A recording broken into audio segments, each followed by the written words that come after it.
Good morning everyone. BSc final year वालों का जो सेकंड पेपर है इकोलॉजी एंड बिहेवियर जूलॉजी का, वो मैं पढ़ाऊंगी। इकोलॉजी को हिंदी में बोलते हैं पारिस्थितिकी एवं बिहेवियर को हिंदी में बोलते हैं व्यवहारिकी। तो जीव और जंतुओं की पारिस्थितिकी किस प्रकार से होती है, उनका व्यवहार किस प्रकार से होता है, इन सबका अध्ययन जो होता है, इन सबकी स्टडी जो होती है वो इकोलॉजी एंड बिहेवियर वाले पेपर के अंदर की जाती है। अगर हम इकोलॉजी की बात करते हैं तो सबसे पहले हमारे पास आता है कि हमारा जो ये एनवायरनमेंट है, तो इस एनवायरनमेंट शब्द की उत्पत्ति कैसे हुई, सबसे पहले किसने इस एनवायरनमेंट शब्द को दिया। तो हम सबसे पहले एनवायरनमेंट शब्द की अगर बात करते हैं, एनवायरनमेंट को हिंदी में बोलते हैं पर्यावरण। ये पर्यावरण शब्द जो है इसका सबसे पहले उपयोग जो किया गया था या सबसे पहले यूज में जिसने लिया था साइंटिस्ट का नेम था रीटर। उसने 1868 के अंदर इस शब्द को यूज़ किया था। लेकिन रीटर ने पर्यावरण शब्द को यूज़ तो कर लिया, लेकिन उसकी जो परिभाषा होती है, इसकी जो व्याख्या करनी चाहिए वो उन्होंने नहीं की थी। उसके बाद में रीटर के बाद में सेकंड साइंटिस्ट थे Ernest Haeckel. Ernest Haeckel scientist, उन्होंने 1869 के अंदर इस पर्यावरण शब्द की व्याख्या की थी और उन्होंने ये बताया था कि पर्यावरण एक ऐसा वातावरण होता है जहाँ पर कोई भी जीव जो होता है वो अपनी समस्त क्रियाएं करता है। और वो जीव अपनी समस्त क्रियाएं किससे करता है, जो सजीव होता है वो निर्जीव के साथ मिलकर के करता है, जो निर्जीव होता है वो सजीव के साथ मिलकर के क्रिया करता है। तो इसी पर्यावरण को परिभाषित करने के लिए उन्होंने एक परिभाषा भी दी थी। उन्होंने बताया था कि किसी भी जीव के संपूर्ण कार्बनिक और अकार्बनिक वातावरण का जो आपसी संबंध होता है, अगर हम सिंपल सी लैंग्वेज में बोलते हैं तो अगर जो बायोटिक और नॉन बायोटिक अबायोटिक जो एनिमल्स होते हैं या अबायोटिक जो ऑर्गेनिज्म होते हैं, उनके बीच का जो इंटर रिलेशन होता है, वो इंटर रिलेशन हमारा क्या कहलाता है, पर्यावरण कहलाता है। जैसे कि हम लोग ह्यूमन बींग्स हैं, हम लोग सजीव है, प्लांट्स जो होते हैं वो सजीव होते हैं, माइक्रो ऑर्गेनिज्म जो होते हैं वो सजीव होते हैं। लेकिन इनके सबको जीवित रहने के लिए, इन सबको अपनी लाइफ स्पेंड करने के लिए किसकी ज़रूरत होती है, अबायोटिक ऑर्गेनिज्म। अबायोटिक के अंदर क्या आएंगे, एयर आ गया, सॉइल आ गया, वाटर आ गया, ये सारी की सारी चीज़ें किसमें आती हैं, अबायोटिक के अंदर। तो हमें अगर लाइफ स्पेंड करनी है, हमें अगर जिंदा रहना है तो उसके लिए हमें एयर की भी ज़रूरत पड़ेगी, वाटर की भी ज़रूरत पड़ेगी, सॉइल की भी ज़रूरत पड़ेगी। तो ये हमारा क्या हो रहा है, इंट्रैक्शन हो रहा है। जो बायोटिक ऑर्गेनिज्म है, उन बायोटिक ऑर्गेनिज्म का अबायोटिक ऑर्गेनिज्म के साथ में जो इंट्रैक्शन जो होता है, वो इंट्रैक्शन क्या कहलाता है, हमारा पर्यावरण कहलाता है। और ये पर्यावरण जो होता है यही पूरा एक तंत्र बनाता है, उस तंत्र को अपन कहते हैं पारिस्थितिकी तंत्र। और इस पारिस्थितिकी तंत्र की जिसके अंदर स्टडी की जाती है, जिसके अंदर इसका अध्ययन किया जाता है, वो पारिस्थितिकी विज्ञान कहलाता है। इस पारिस्थितिकी के बारे में बहुत सारे अलग अलग साइंटिस्ट थे, उन्होंने परिभाषाएं दी थी। सबसे पहले ऑर्डर में परिभाषा दी थी, उन्होंने बताया था कि जो प्रकृति की संरचना जो होती है, हमारा जो नेचर है, इस नेचर की स्ट्रक्चर कैसी है, किस प्रकार से नेचर बना हुआ है, कौन कौन से ऑर्गेनिज्म्स में रहते हैं, कौन से बायोटिक है, कौन से अबायोटिक है, कौन से हम लोग यूज में लेते हैं, किस प्रकार से। तो उसकी जो स्ट्रक्चर होती है, स्ट्रक्चर और उसके क्या फंक्शन होते हैं, किस तरह से। एयर है तो एयर कैसे अपना रोल निभा रही है, वाटर है तो वाटर कैसे अपना रोल निभा रहा है। तो उन सब की जब अपन स्टडी करते हैं तो सारा का सारा स्टडी जो होता है वो क्या कहलाता है, इकोसिस्टम कहलाता है या इकोलॉजी कहलाती है। सेकेंड साइंटिस्ट था टेलर। टेलर के लिए बताया था कि जितने भी सारे जीव जो है, जितने भी सारे ऑर्गेनिज्म जो इस एनवायरनमेंट में प्रेजेंट है, उन सारे ऑर्गेनिज्म का, उन सारे जीव जंतुओं का जो हमारे एनवायरनमेंट के साथ में, पर्यावरण के साथ में जो आपसी संबंध जो है, अगर हम इन संबंधों को अगर स्टडी करते हैं तो वो हमारा पारिस्थितिकी कहलाता है। तो ये तो जनरल इंट्रोडक्शन था एनवायरनमेंट के बारे में और इकोसिस्टम के बारे में। अब अगर हम बात करते हैं तो नेक्स्ट आता है कि ये इकोसिस्टम, तो इस इकोसिस्टम के बारे में और किस किस साइंटिस्ट ने, कौन कौन से ना किस किस ने क्या क्या बताया था। तो बहुत सारे साइंटिस्ट हुए थे, जिसमें पहले एक नाम आता है थियोफ्रास्टस। क्या नाम आता है, थियोफ्रास्टस।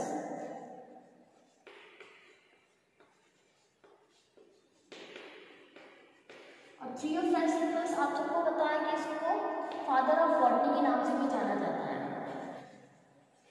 Father of botany. इन्होंने सबसे पहले थियोफ्रास्टस ने उन्होंने क्या किया था कि इस एनवायरनमेंट में जितने भी सारे प्लांट्स हैं, उन सारे के सारे प्लांट्स की स्टडी करने का काम जो था वो किसने किया था, थियोफ्रास्टस ने किया था। थियोफेस्टस ने जितने भी सारे एनवायरमेंट में पाए जाने वाले पेड़ पौधे जो होते हैं, पादप वगैरह जो होते हैं, उन सबकी स्टडी की थी। इसके अलावा एक और नाम आता है हिप्पोक्रेटस।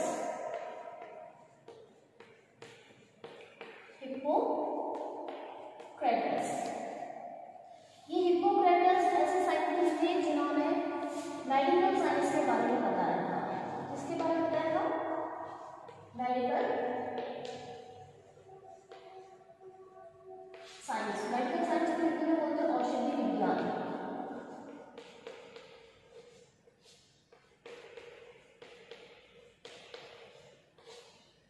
इन्होंने मेडिकल साइंस के बारे में बताया था, औषधि विज्ञान के बारे में बताया था कि जो अर्थ के ऊपर जितने भी सारे पेड़ पौधे जो पाए जाते हैं, पेड़ पौधे जो पाए जाते हैं, उन सब का एक तरह से जो जीवित ऑर्गेनिज्म है उन सब के लिए मेडिसिन के रूप में किस प्रकार से कार्य करते हैं, तो इसके बारे में पूरे वर्ल्ड को सबसे पहले बताने का जो कार्य किया था वो किसने किया था? हिप्पोक्रेटस ने किया था। इसीलिए हिप्पोक्रेटस को फादर ऑफ मेडिकल साइंस भी कहा जाता है। क्या कहा जाता है हिप्पोक्रेटस को? Father of medical science.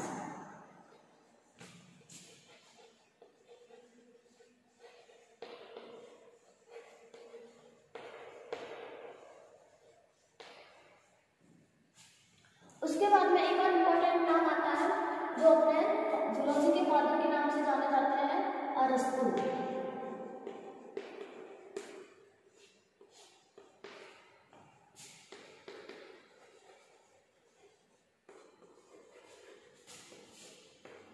इनको फादर ऑफ जूलॉजी कहा जाता है क्योंकि इन्होंने अर्थ के ऊपर एनवायरमेंट के अंदर जितने भी सारे जीव जंतु हैं उन सारे जीव जंतुओं की स्टडी करने का जो कार्य किया था, उन सारे जीव जंतुओं के बारे में बताने का जो काम किया था वो सबसे पहले किसने किया था? अरस्तु ने किया था। इसलिए इनको फादर ऑफ जूलॉजी के नाम से जाना जाता है। Theophrastus father of botany, Hippocrates father of medical science और अरस्तु फादर ऑफ जूलॉजी। ये तीन साइंटिस्ट थे जिन्होंने आगे एनवायरमेंट के अंदर, इकोसिस्टम के अंदर और बहुत सारी स्टडीज की थी और उसके बारे में बताया था।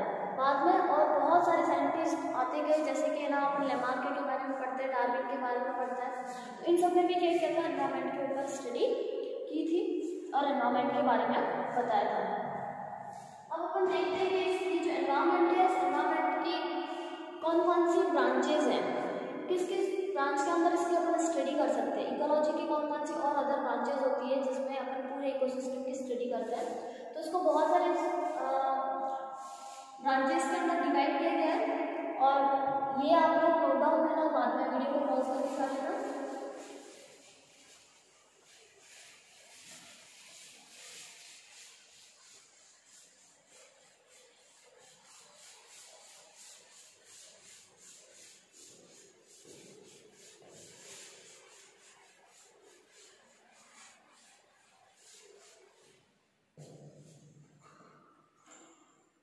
अगर अपन बात करते हैं कि इकोसिस्टम की कौन कौन सी ब्रांचेस हैं, तो सबसे पहले इसमें एक साइंटिस्ट का नाम आता है जिसका नाम है श्रोटर। इस श्रोटर ने क्या किया था? 1896 के अंदर इकोसिस्टम को दो ब्रांचेस के अंदर बांटा था। किसमें बांटा था? इकोसिस्टम को दो ब्रांचेस के अंदर बांटा था। एक शब्द है जिसका नाम है ऑटो इकोलॉजी और दूसरा उसका नाम है सिनिकोलॉजी। श्रोटर का नाम आता है सबसे पहले। अगर अपन इकोसिस्टम के अगर ब्रांचेस की बात करते हैं तो इन्होंने 1896 में पूरे इकोसिस्टम को दो ब्रांचेस में बांटा था। एक आता है ऑटो इकोलॉजी, या अपन कह सकते हैं इकोसिस्टम को दो पार्ट में डिवाइड किया था, ऑटो इकोलॉजी और सिनिकोलॉजी। ऑटो इकोलॉजी के अंदर क्या होता है कि कोई भी अगर एक स्पीशीज, पर्टिकुलर स्पीशीज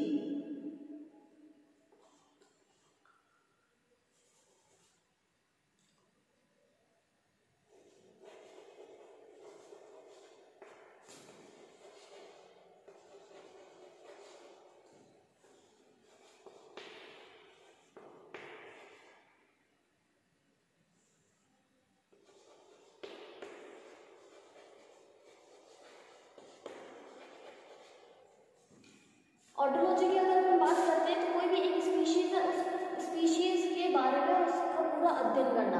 जैसे कि अगर अपन एग्जांपल लेते हैं कि जैसे मैंगो ही होते हैं, तो मैंगो पूरे वर्ल्ड के अंदर है ना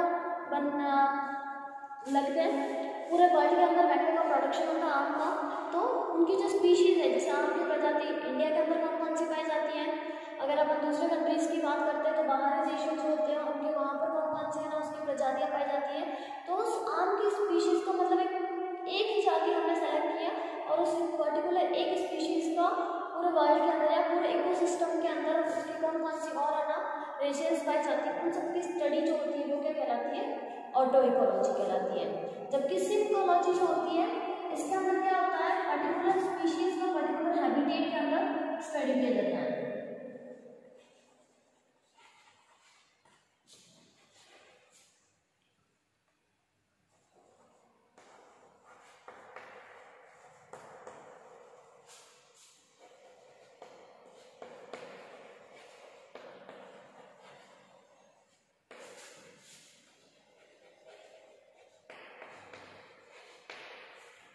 किसी भी स्पीशीज़ का पर्टिकुलर हैबिटेट के अंदर, अगर पर्टिकुलर हैबिटेट की बात करते हैं तो सबसे पहले जैसे कि अपन एग्जांपल लेते हैं कि जो स्नो लेपर्ड होता है, तो स्नो लेपर्ड क्या होता है कि हिमालय वगैरह जो रीजन है वहीं पर पाया जाता है, उसके अलावा कहीं पर भी नहीं पाया जाता है। तो वो क्या है, उसका एक पर्टिकुलर हैबिटेट हो गया कि है ना वो वहीं पर रहेगा। अगर उसकी स्पीशीज़ को अगर आप राजस्थान के अंदर जैसे डेजर्ट के अंदर अगर शिफ्ट करोगे तो वो स्पीशीज़ वहाँ पर सर्वाइव नहीं कर पाएगी। तो किसी भी स्पीशीज़ का पर्टिकुलर हैबिटेट के अंदर अगर हम जब अपनी स्टडी करते हैं वो किसके अंदर इंक्लूड होता है, सिनिकोलॉजी के अंदर। और किसी भी स्पीशीज़ का होल इकोसिस्टम के अंदर जब अगर स्टडी किया जाता है तो वो ऑटो इकोलॉजी कहलाती है। और ये ऑटो इकोलॉजी और सिनिकोलॉजी के बारे में सबसे पहले शॉर्टर में बताया था। अब अगर अपन दूसरी ब्रांचेस की अगर बात करते हैं तो उसकी और बहुत सारे ब्रांचेस हैं।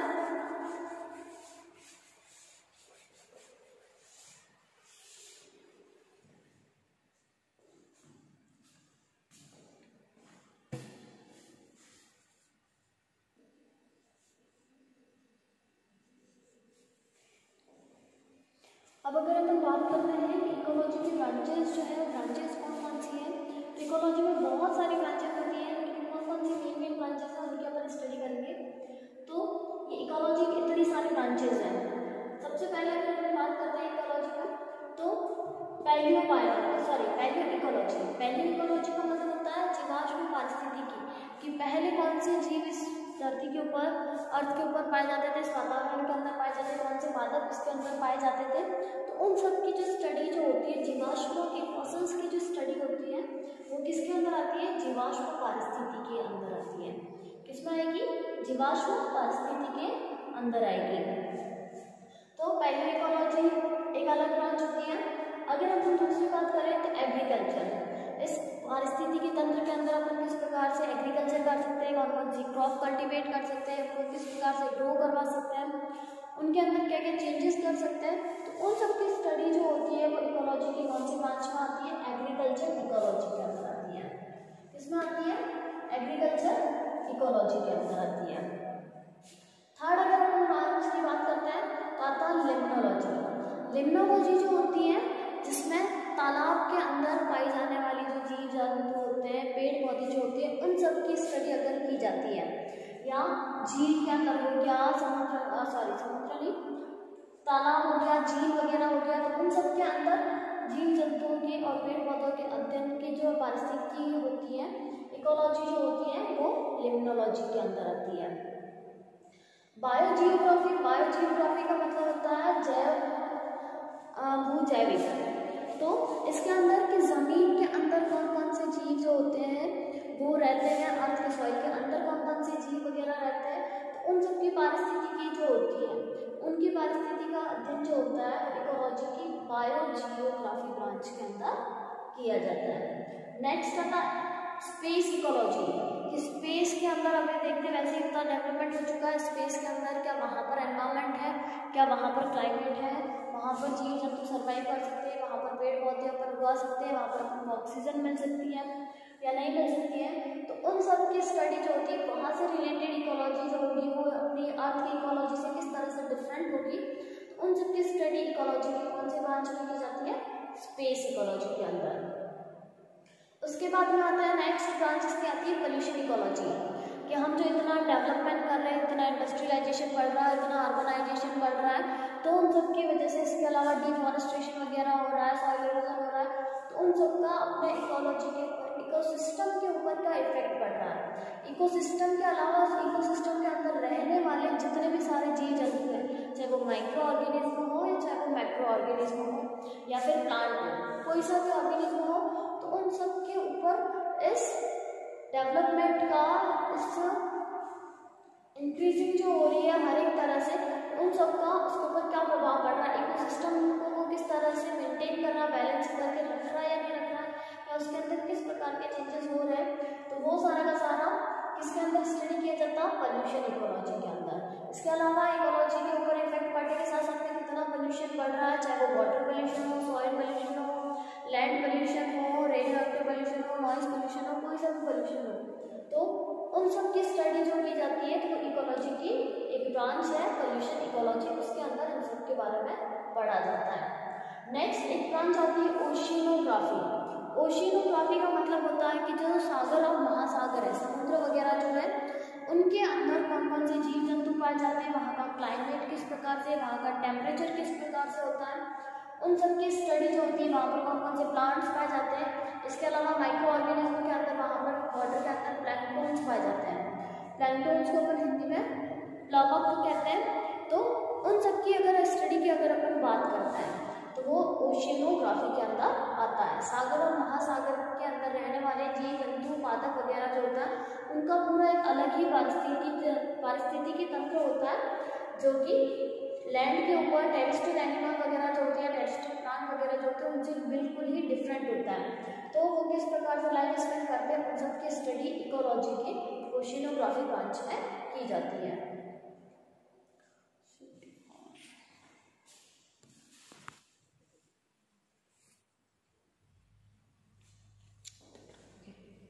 नेक्स्ट आती है wild life management. Wild life management के अंदर